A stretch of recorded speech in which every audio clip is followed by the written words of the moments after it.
ஞானானந்தமயம் தெய்வம் நிர்மலஸ்படிகாகிருதியும் ஆதாரம் சர்வ வித்யானாம் ஹயக்ரீவம் உபாஸ்மகே. அஸ்ட்ரோ டிவி நேயர்களுக்கு அஸ்ட்ரோ கேஎஸ்ஐயங்காரின் பணிவான நமஸ்காரங்கள்.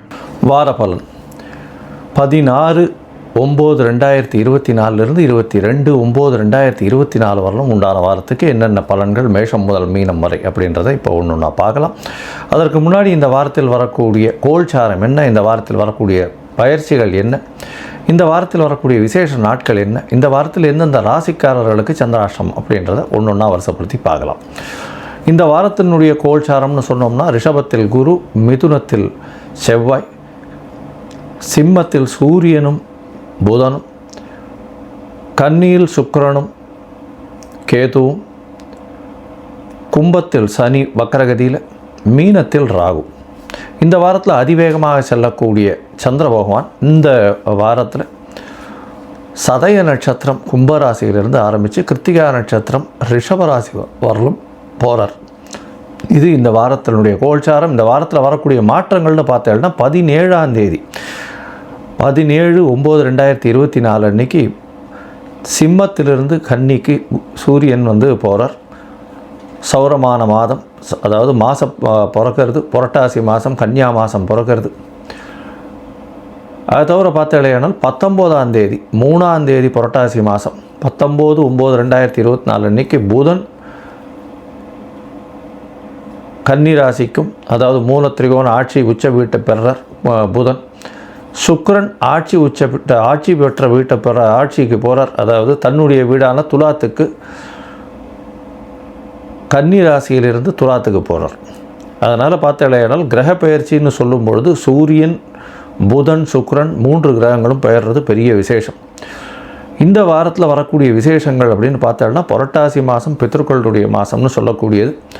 ஆரம்பத்திலேயே புரட்டாசி 18ஆம் தேதி அன்றைக்கே மகாலயபட்சம் ஆரம்பம்.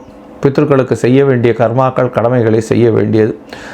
தந்தை இல்லாதவர்கள், அதை தவிர தாய் தந்தை இருவரும் இல்லாதவர்கள் தில தர்ப்பணம் சொல்லக்கூடிய எள்ளின் மூலியமாக தர்ப்பணம் கொடுத்து அவர்களுக்கு செய்ய வேண்டிய கடமைகளை செய்கிறது ரொம்ப முக்கியம். இந்த வாரத்தில் பார்த்தாலேயானால் மகாபரணி அப்படின்னு சொல்லக்கூடியது, அதாவது மகாபரணி இந்த வாரத்தில் 21/9/2024 அன்றைக்கி மகாபரணி. அதாவது பித்ருக்களினுடைய இறந்த திதி அதெல்லாம் தெரியாதவர்கள் அவர்கள் இந்த நாளில் மகாபரணி அன்னைக்கு இது கொடுத்துடலாம், அதாவது திதி கொடுக்கறது ரொம்ப விசேஷம். பொதுவாகவே இந்த பித்ருக்களுக்கு செய்ய வேண்டிய கர்மாக்களை செய்யணும்.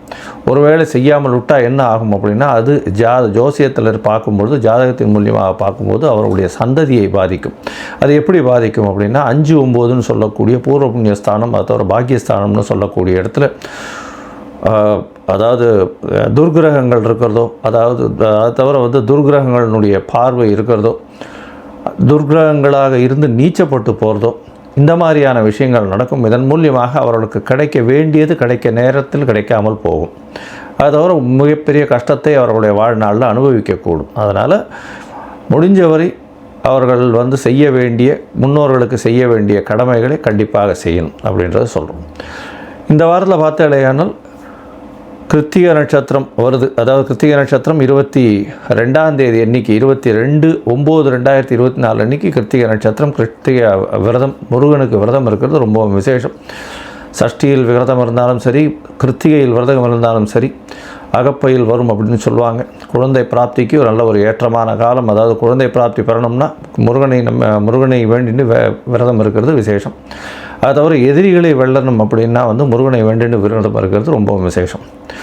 பொதுவாக இந்த வாரத்தில் பித்ருக்களுக்கு உண்டான கர்மாக்களை செய்கிறதும் பித்ருக்களுக்கு உண்டான தர்ப்பணங்கள் செய்கிறதும் ரொம்பவே முக்கியமானது. சரி, இந்த வாரத்தில் வரக்கூடிய எந்தெந்த ராசிக்காரர்களுக்கு சந்திராஷ்டம் அப்படின்னு பார்ப்போம். இந்த வாரத்தில் பார்த்தோம்னா கடகம், சிம்மம், கன்னி, துலாம் இந்த 4 ராசிக்காரர்களுக்கு சந்திராஷ்டம். சந்திராஷ்டம்னா உங்களுடைய ராசிக்கு 8ஆம் இடத்துல சந்திர பகவான் மறைந்து இருக்கக்கூடிய காலகட்டத்தில் சந்திராஷ்டமம்னு சொல்கிறோம். மதிகாரகனான சந்திர பகவான் மறைந்திருக்கக்கூடிய காலகட்டத்தில் தவறான முடிவுகள் எடுக்கக்கூடும். தப்பான முடிவுகள் எடுக்கும் பொழுது அதன் மூலியமாக வரக்கூடிய விசேஷங்கள் வராது. இல்லைன்னா தவறாக சென்றதுனால பிரச்சனையில் போய் முடியும். அதனால் முடிஞ்ச வரலும் இந்த சந்திராஷ்டம காலத்தில் பொறுமையாக இருக்கிறது ரொம்பவும் நல்லது. யாருக்கும் ஜாமீன் கையெழுத்து போட வேண்டாம். அதை தவிர வந்து யாருக்கும் எந்த ஒரு காசிப்ஸ் பண்ணுறதும் வேண்டாம். பொறுமையாக இருக்கிறது ரொம்பவும் நல்லது. இந்த வாரத்தில் வந்து மேஷம் முதல் மீனம் வரை எப்படி இருக்குது அப்படின்னு ஒரு ராசியாக பார்க்கலாம். அதற்கு முன்னாடி என்னுடைய மொபைல் நம்பர் கீழே ஸ்க்ராலிங்கில் போயின்னு இருக்கோம். உங்களுக்கு அஸ்ட்ராலஜிக்கல் கன்சல்ட் தேவைப்பட்டதுன்னா எனக்கு ஃபோன் பண்ணுங்க.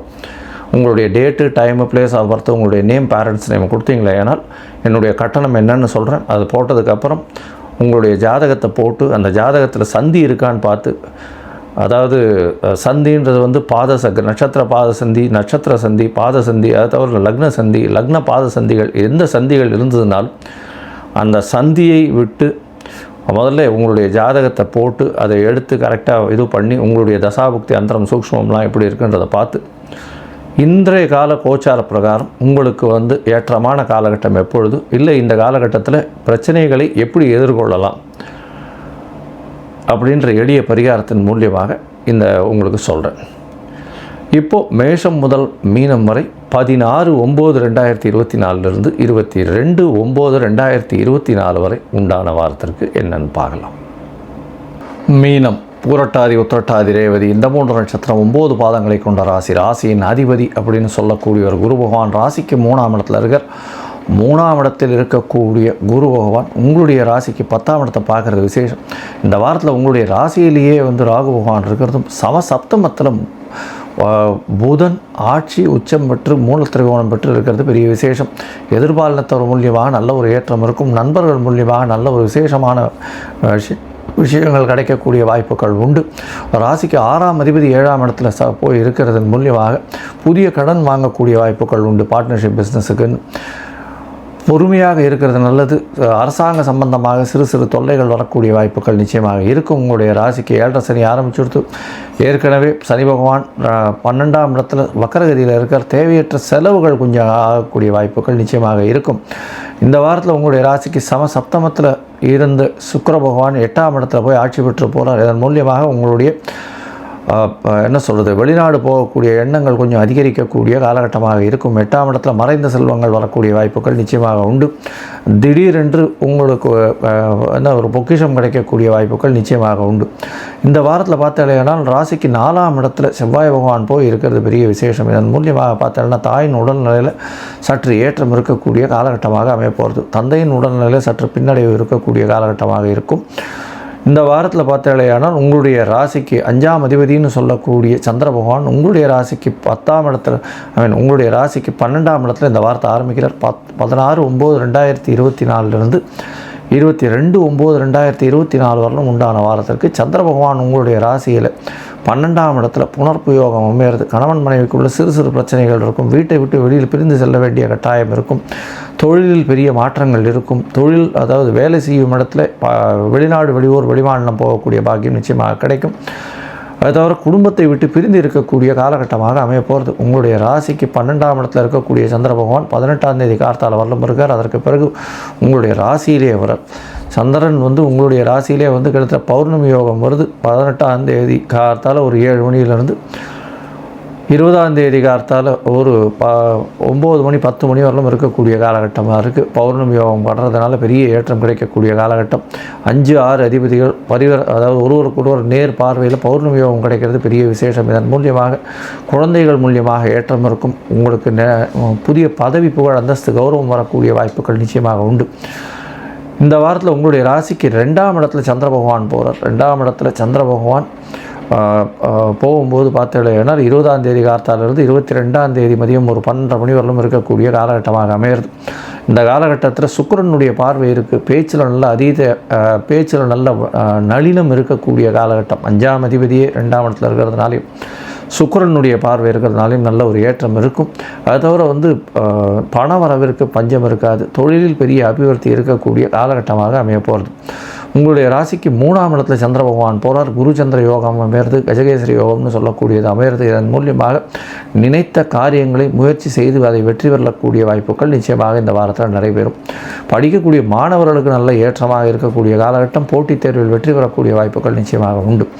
இந்த வாரத்தில் பார்த்தாலேயானால் நீங்கள் அதாவது இந்த மீனராசிக்காரர்கள், கடல் வாணிபம் செய்கிறவர்கள், இம்போர்ட் எக்ஸ்போர்ட் பிஸ்னஸ் பண்ணுறவங்க, கடல் வாழ் உயிரினங்கள் வச்சு வியாபாரம் செய்கிறவங்க, இவங்களுக்கெல்லாம் பெரிய ஏற்றம் கிடைக்கக்கூடிய காலகட்டம். உங்களுடைய ராசிக்கு பார்த்தாலேயானால் மீன ராசிக்காரர்களுக்கு அதாவது இந்த தங்க வியாபாரம் செய்கிறவர்கள், எஜுகேஷனல் ஆப்பு, அதை தவிர பேங்க் கேஷியர்ஸ், பேங்க் இன்சூரன்ஸில் இருக்கிறவங்க, இவங்களுக்கெல்லாம் பெரிய ஏற்றம் கிடைக்கக்கூடிய காலகட்டமாக அமைய போகிறது. இந்த வாரத்தில் நீங்கள் அருகில் இருக்கக்கூடிய தட்சிணாமூர்த்தியை போய் வழிபட்டு வர்றதன் மூலியமாக உங்களுக்கு வந்த பிரச்சனையும் வரக்கூடிய பிரச்சனையும் நிச்சயமாக செல்லும். அதை தவிர பார்த்தாலே இந்த வாரம் பித்தர்களுக்கு செய்ய வேண்டிய கர்மாக்களை செய்வது மிகவும் நல்லது. ஏன்னா புரட்டாசி மாதம் மாலையபட்சமும் ஆரம்பிச்சுடுறது. அதனால் கண்டிப்பாக எல்லாரும் பித்தர்களுக்கு உண்டான கர்மாக்களை செய்யணும் அப்படின்றத சொல்கிறோம்.